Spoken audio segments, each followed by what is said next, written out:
What is up, Miracle Fighters? It's Pton and welcome back to another Team Miracle 4 video. So Clan Selection Plus Volume 1 has finally dropped in English and we've been having a lot of fun with the new cards and our new decks. My upcoming videos that I have planned for this channel will feature many new deck builds for the clans that we play that are supported in the first volume of Clan Selection, including but not limited to Tachikaze, Murakumo, Mega Colony, Neonectar, and a couple of more others, Gear Chronicle and stuff like that. So we'll be doing deck profiles and match videos, so do stay tuned for more. Anyways, for today's video, as you can tell from the title, I'll be showcasing my Spectral Duke Dragon Gold Paladin deck that you can build from this set.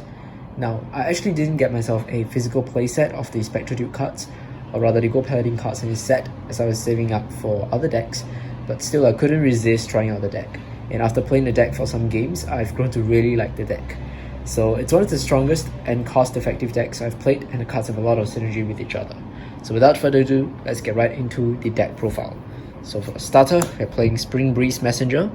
Unfortunately, like Zeal and a couple of other right chains that have returned in V, we didn't get the starter for them, which is unfortunate. But I guess they didn't want to reveal release a starter for this Spectral Duke right chain before it was revealed for Clan Selection, just so they weren't giving away like what's to come in the future. But anyways, yep, here's our starter, Spring Breeze Messenger. So I'm sorry if you guys are hearing a lot of background noises. There are a lot of planes flying around and a lot of I guess renovation happening near our house, so do apologize for that in advance. But anyways, let's get right into the deck. Oh yeah, before we begin, just to let you guys know how I'm going to be going through the deck profile, I'll first talk about the main grade 3s, 2s and 1s before I move on to support cards and secondary engines in a deck. So I've included a couple of mini-side engines in the Spectral Duke Dragon deck to make the deck work better as a whole, and it'll be easier for me to explain the deck that way. Okay, so for those of you who do not know, Spectral Duke Dragon, is a retrain of an old Limit Break era boss monster that was used by Ren Suzugimori during the period when Void, the Force of Darkness antagonistic to Planet Crane, sealed away the Shadow Paladin clan. Spectral Duke Dragon is a unique boss in Gold Paladin, as its aesthetics and playstyle is almost totally different from the other bosses that we have. As you know, Gold Paladin was first composed of a merger between Royals and Shadows, and so Spectral Duke Dragon represented the more Shadow Paladin-esque version of Gold Paladin. What I mean by this will be more clear once I go through the effects of Spectral Duke Dragon. Besides that, as I've mentioned in a previous video, which is the single game between this deck and Maelstrom, the Spectral Duke Dragon deck that we have right here is the closest thing to a right chain deck that I've seen in Vanguard V series, in that they require the previous version of I guess the right chain in the soul to unlock certain continuous effects. If you see here, the deck retains its right chain origins by having Spectral Duke Dragon and the Black Dragonite Vortimer, the grade 2 version, get a continuous buff power up of plus 1k if you have the previous version in the soul. Now, even though this power up of 1k is small, it's actually really significant. Gold Paladin is an XL clan, and its grade 2s and 3s are 9k and 12k respectively.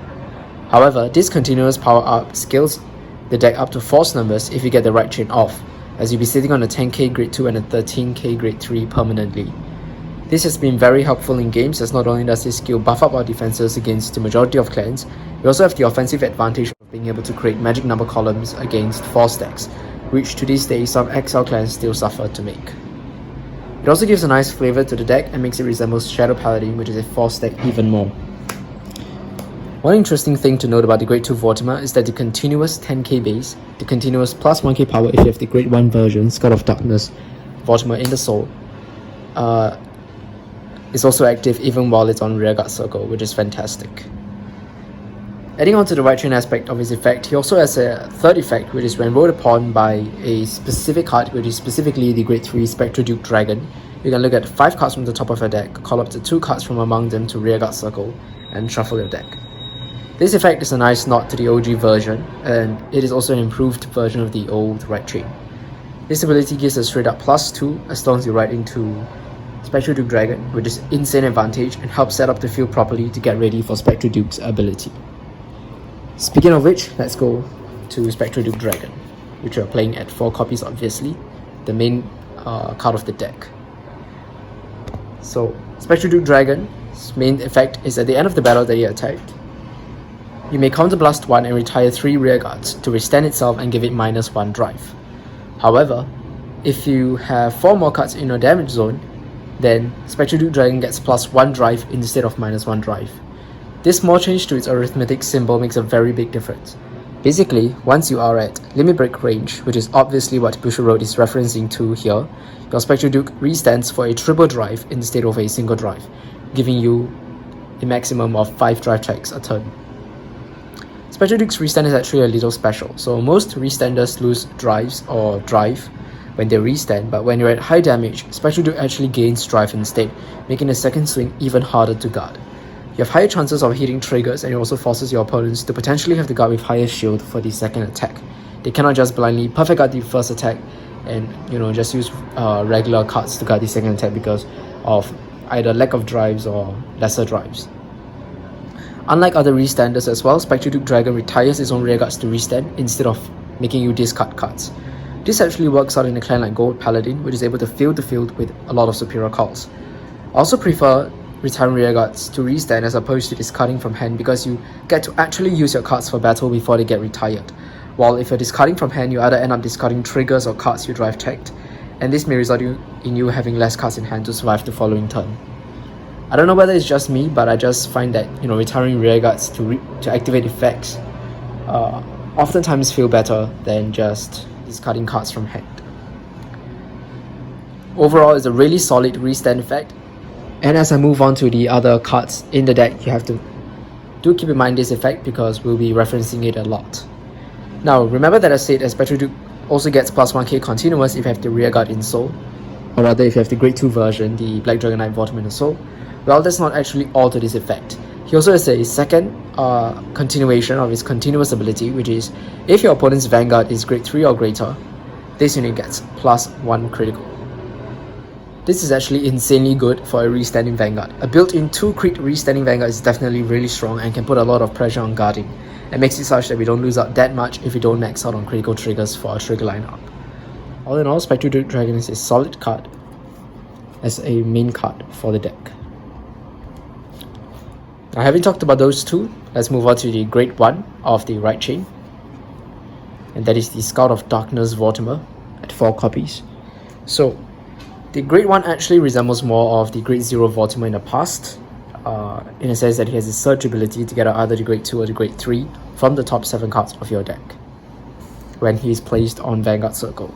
So this is a great effect and a trend that is already present in a lot of V archetype based decks that I'm really loving, and especially so for this deck, which sort of relies on you being able to ride up smoothly.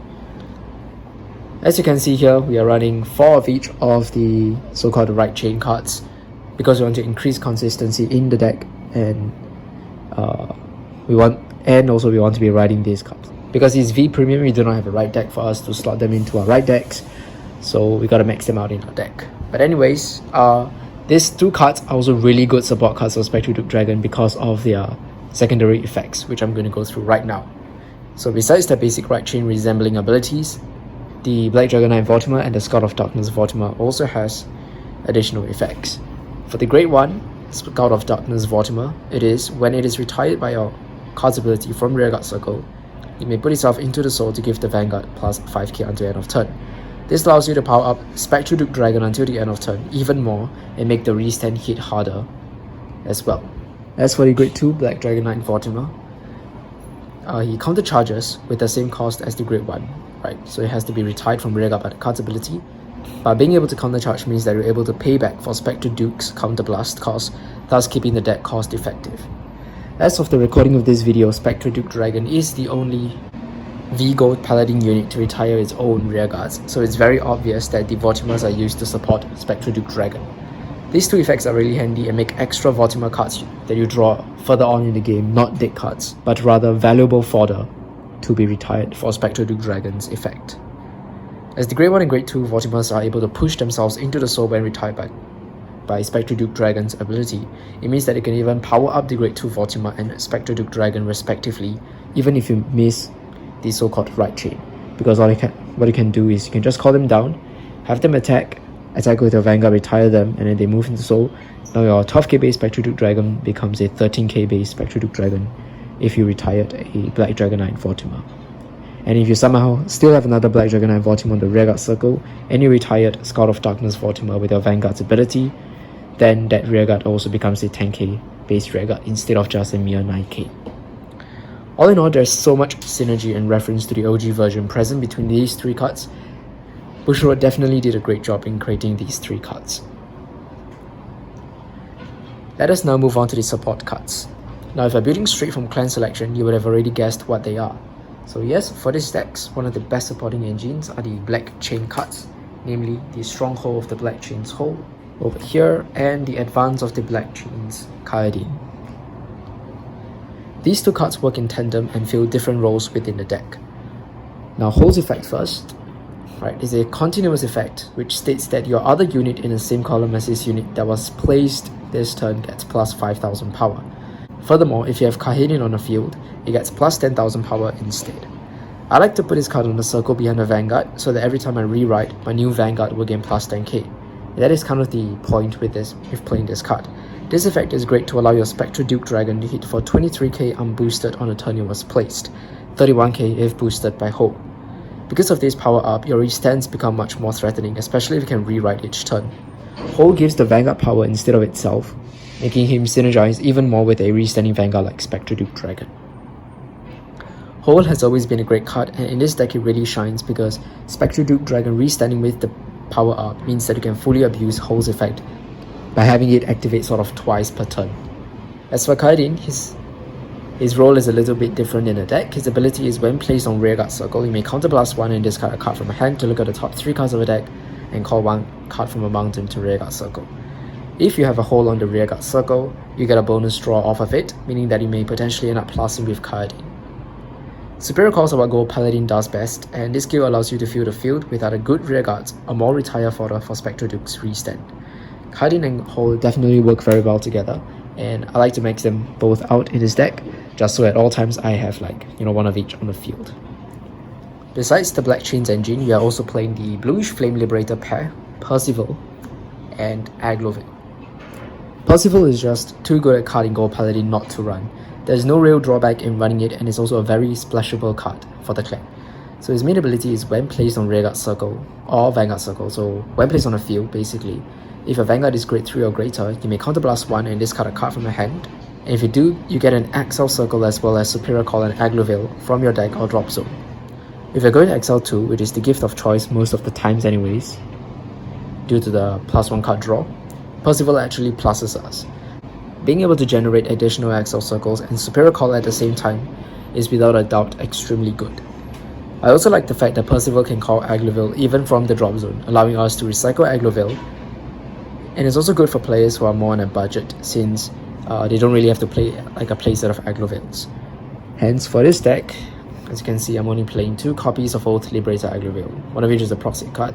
So I actually only really own like a copy of Oath Liberator Aglovale, but I'm definitely getting my more copies of him.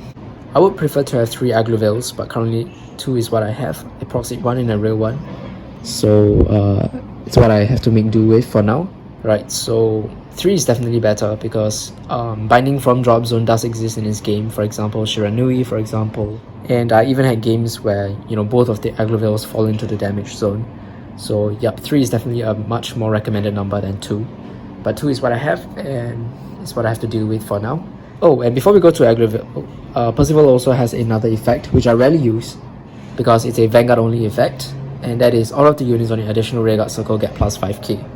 This power-up is not too bad, I guess. It turns all your units on XL2s. It turns your XL2s into sort of like XL1s, right? And I guess it at least makes Percival a usable card on Vanguard Circle in the event that you write him. Most of the time, you do want to write into Spectral Duke Dragon, however, for obvious reasons. So this effect rarely comes into play, but if it does, then I guess having a continuous power-up to your XL units doesn't hurt.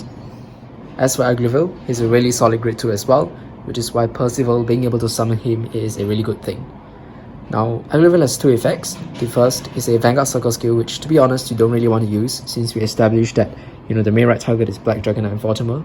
because we want to be able to get the +2 superior call from it. But Agloville, in the event you run into him, at least has a Vanguard skill as well, which is when placed counterblast 1, you can look at the top 3 cards of the deck, call up to 1 card from among them to rearguard circle, and the rest goes to the bottom of the deck in any order. So it's still a superior call, but it costs 1 counterblast and doesn't superior call as many cards as Vortimer. So yeah, Vortimer is still a better ride. But Agloville is mainly used in this deck for his name and for his second effect, which is when he attacks, you may put a rearguard into your soul, and you can give him plus 10,000 power until the end of battle. At the end of the battle, return itself to your hand. This ability allows Agloville to hit for decent numbers like 19k and even 24k on his own when you need to, and being able to escape from the field into your hand means you can clear circles and outplay any potential control of your opponents. Returning to hand means that you can also guard with him, and as long as you have another Percival next turn, you can re-summon Agloville from the drop and repeat the whole cycle. The only thing that we have to really take into concern is Agloville's cost of putting a rearguard into the soul, because we don't want to lose too many rearguards, especially since Spectral Duke Dragon has to retire rearguards in order to restand. However, overall Agloville has been working out really well for my Gold Paladin decks, and I play him at 2 currently because he's searchable, though preferably 3 in the future for reasons that I've already stated previously. I also like the synergy that Hole and Agloville has, or rather have, with each other. Because Agloville always gets to return back to your hand every turn, you will always be able to call him from your hand the following turn, which can trigger Hole's effect of when your unit in the same column is placed this turn. So besides below the Vanguard circle, I also like to put a Hole on the left or right back row circle for it to form a nice column with Agloville as well. I do know of many players who actually max out on Percivals, though for now I think 3 is fine. Counterblast usage can be a bit heavy if we don't retire the Grade 2 Vortimer and we don't manage to get out our counter charges for the deck, right, which is Din Drain, right, just a heads up. And the counter charges for Gold Paladin, if I'm not wrong, all of them require themselves to be superior called, or rather called by card's effect. And since the Spectral Duke Dragon deck doesn't really superior call as much as other Gold Paladin decks, countercharging may not be as easy for this deck as opposed to other decks from this clan. Hence I think 3 Percivals is enough. I do draw into him often enough, and activating 1 or 2 of him is really good enough in my opinion. So yeah, 3 and 2. Preferably 3-3 in the future. The rest of the deck are basically more additional support cards to buff the deck's consistency, and for the remaining grade 3 slots, I'm running 3 copies of Full Cavalier Dragon. Now this is one of my favorite cards in this deck due to its synergy with the Big Boss Dragon. Full Cavalier Dragon's effect is activated on Vanguard and Rearguard circle. You may Soul Blast 1 and look at the top card of a deck, call it to Rearguard, and one of your Vanguards get plus 5,000 power until the end of turn. Full Cavalier Dragon is probably the easiest way to call fodder for Spectral Duke from the deck. Since Soul is quite abundant in this deck due to the Vortimers being able to move themselves into the Soul, and Agloville being able to chuck others into Soul, we can actually use Full Cavalier Dragon for easy superior calling. The power up of Full Cavalier Dragon to the Vanguard is also great for a restanding Vanguard deck like the Spectral Duke Dragon deck. All in all, Full Cavalier Dragon is a solid card, and I like him, and I prefer playing him over Sagramore, which is a possible alternative for the deck. That basically rounds up all the grade 3s, so we're playing 10 grade 3s for now, 4-3-3. And as we are going through the grade 3s, we also have gone through the grade 2s. We've already gone through Vortimer, 4 Cardines, and our 2 Aglovilles. So just at the grade 3s, we have 10 grade 2s. Now we can finally move on to the grade 1s. We actually only left with 5 more slots, and for those 5 slots, we are playing 5 grade 1s, 3 Listener of Truth Din Drains, and 2 Dawning Night Gobbledukes. So these are basically flex spots where I could play anything 1, but I specifically chose these 2 because they make the deck run smoother in terms of resource, in terms of consistency. Din Drain is our counter charger of the deck, apart from Vortimer. So when placed by a card's ability, Din Drain has the ability to allow you to draw a card or counter charge and give herself plus 3,000 power for a Soul Blast. Extra counter charges are always welcome in the deck, where we spend about 2 counter blasts per turn due to Percival and Spectral Duke Dragon. or Spectral Duke Dragon and Paladin. As for the Grade 3 Searcher Duke, pretty self-explanatory. Grade 3 Searchers are there to help you get your main right target. And so even though we have Vortimer to try to search for Spectral Duke Dragon, sometimes you want to be searching for the Grade 2 Vortimer. So this can come in handy to help you search for the Grade 3 Spectral Duke Dragon. It's also good searching out multiple Spectral Duke Dragons so you can try to rewrite every turn, because then it will trigger Host effect to give the new rewrote Vanguard plus 10,000 power, thus allowing to hit with gigantic 23 and 31k Vanguards every single turn. Also, besides Spectral Duke Dragon, the other two Grade 3s are also really solid cards for the deck, like Percival and Full Cavalier Dragon, and having Grade 3 searchers to try to search them out when we need them is also really helpful. I really like it when I get a Percival off the top 5 of my deck, because then I can get an additional Excel Circle that turn, or searching out Full Cavalier Dragon can also give me a nice plus to the field, as well as generate more fodder for Spectral Duke Dragon. All in all, the Grade 3s are very good rear guards. Having additional searches for them is really good. Gold Duke, just like all Grade 3 searches, also has another ability, a continuous ability during a turn. Blah blah blah plus 5,000 power. For Gold Duke is basically the unite effect. If two or more of your rear guards were called this turn, plus 5k. Really easy. We're definitely calling two or more rear guards per turn because we're Gold Paladin and we want to call rear guards so that we have enough rear guards, I guess, to retire for Spectral Duke Dragon. So easy 13k booster or attacker for the deck as well. With that said, that's pretty much all the normal units in the deck. We can finally move on to the triggers. So for the triggers, we're actually running rainbow triggers. So that's 4 crits, 4 draws, 4 fronts, and 4 heals. The common argument is that Spectral Duke Dragon works kind of better with crits and fronts are not as good. The argument against fronts is that since Spectral Duke Dragon requires you to retire your rear guards to restand, most times you will be using your rear guards to attack first. In certain games, you will be retiring some of your front row rear guards as well, so your deck may not benefit as much from fronts. However, I do like a couple of fronts, or in this case, I do like some fronts in my deck, because it helps my rear guards hit for higher numbers. Part of the reason why Gurgit was so strong was the fact that he powered up the rear guards as well, not just the Vanguard. Hence, since this deck is capable of making multiple drive checks, we may possibly get the chance to power up our rear guards, to power up our front row while swinging with the Vanguard twice.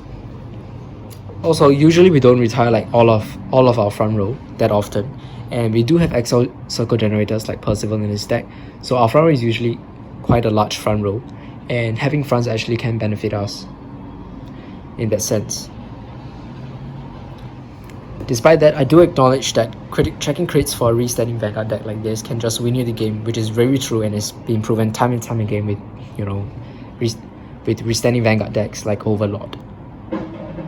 Hence, I've also been testing out the deck with 7 crits and 5 draws, as well as 8 crits and 4 draws, and things have also gone decently well as well. Thus, my current opinion is that you may play whatever trigger lineup you like, and I think that the trigger lineup is actually really flexible for the Spectral Duke Dragon deck. So yep, I have actually been testing with the regular draw triggers, sorry, not draw PGs. These are draw PGs, but regular draw triggers, because they're actually trigger cards that you actually can bear to call down, because they aren't very good guardians anyways, and they can act as additional retire fodders or 5k boosts before you retire them for Spectral Duke Dragon. Also, playing additional draws allows you to recuperate your hand size in a way, but most of the time I find that additional draws are not really that needed, and so this is my current lineup. Rainbow triggers works fine, though I may cut down maybe 2 fronts for more crits and just keep like a couple of fronts in the deck. So yep, trigger lineup is pretty much up to you guys. Just at least have 4 crits, at least have 4 heals, at least have 4 draws. And the draws are the draw PGs, right? Because we're not going to be playing grade 1 PGs. Our grade 1 slots are all taken up, so draw PGs are the way to go. That pretty much rounds out the whole deck. The deck is pretty set in my opinion. So but there are definitely still a couple of interesting tech or alternative choices you guys may want to consider. For one, it's Sagramore, but as I said, there's not much space for the grade 3s, and full Cavalier Dragon is just in my opinion, a better Sagramore for this deck. So if you have full Cavalier Dragon, definitely do play full Cavalier Dragon over Sagramore, in my opinion. But here are just a couple of cards from the Gold Paladin V series clan that I find can potentially help the deck. Potentially interesting cards that can help the deck. So firstly, we have Knight of Resolution, Bethok, which is a grade 1 from the Aggravane set. So this is a really interesting grade 1 that you guys can consider. So Bethok's ability activates based on the number of rearguards that you have called that turn. If you called 2 or more, she gets plus 5000 power, and if you have called 4 or more rearguards that turn, she does not rest when she boosts. This means that when you call 4 or more, you have yourself a constant 10k booster for your restanding Spectral Duke Dragon Vanguard. It's a very niche card, but I guess it sort of works for the Spectral Duke Dragon deck, which is a very unique boss for Gold Paladin. So calling for rearguards isn't that difficult for a clan like Gold Paladin, and this card is pretty much another version of Hole in my opinion. I personally do still prefer Hole, though I could see how this card could do its job well for the deck as well. And then the other one is White Hair in the Moon's Shadow Palinor, a grade 3 from the very first Gold Paladin V series set. So this is a grade 3 unit with the ability to superior ride itself from hand as long as the rearguard's attack hits a grade 3 or greater Vanguard. This will put even more pressure on your opponents and allows you to go for potentially 3 Vanguard attacks after your Spectral Duke Dragon restands, which will total up to a minimum of 4 drive checks and a maximum of probably 6 drive checks, assuming you have only 1 Palinor. Any additional Palinors is overkill, and by the time you've probably won already or gained a lot of advantage already. I find Palinor to be an interesting tech choice, as the deck has a way to generate lots of soul because of the Vortimer guys chucking themselves into the soul when they are being retired by Spectral Duke Dragon's effect. Palinor also goes well with the deck's theme of being more Vanguard based and having multiple Vanguard attacks, so there's that as well. Now Palinor also has a second ability to counterblast 1 and bounce a rearguard that attacked to your hand, which I guess is not that relevant for this deck, though it does allow you to use on-place effects like Percival's Excel Gaining Effect or Kaladin's Superior Calling Effect the following turn, and it also does prevent control by the opponent as well. So yeah, these two are really interesting tech cards that you guys may want to consider for the Spectral Duke Dragon deck. All in all, the Spectral Duke Dragon deck is one of the stronger decks to have come out from Clan Selection Plus Volume 1. Despite not having the actual cards, I still have been playing the deck in proxy form for quite a while, and the deck has really grown on me. Of course, I still prefer the other Gold Paladin decks like Aggravane, Azel, as I'm more of a rearguard focused player, but the Spectral Duke Dragon deck does feel unique and has its plus points as well. The deck has strong engines and rears to support the boss dragon's cost, and the whole deck gels really well together. Despite many people's doubts about the deck when it was first revealed, due to the fact that it didn't look like there were many Gold Paladin cards that supported such a playstyle, all those doubts went away when we realized the synergy that a self-retiring deck had with rearguards that provided easy plussing and calling and superior calling. The deck does suffer if it gets resource denied or if it runs out of resources for the restand. It's highly dependent on Spectral Duke's restand to play as his main play, because apart from that, there's not much pressure or like special multi-attack in place with the rearguards. The key is to know when to take to 4 damage and when not to, as sticking to 4 does puts you at high damage and a high danger of losing, especially against a lot of the decks currently out right now. But being at 4 can still be desirable because it helps you to unlock Spectral Duke Dragon's full ability by giving it that triple drive on its restand attack. Overall, the deck is not too difficult to play and has a lot of strong and easy to use cards to help you kill your opponent by hopefully the second grade 3 turn. With that said, we've come to the end of this video. I hope that the video was informative and gave you guys an insight into how I constructed the deck. As always, more clan selection videos are on the way to the channel, so do stay tuned, and I'll see you guys very soon with more videos. Okay, thank you guys for watching, and bye guys.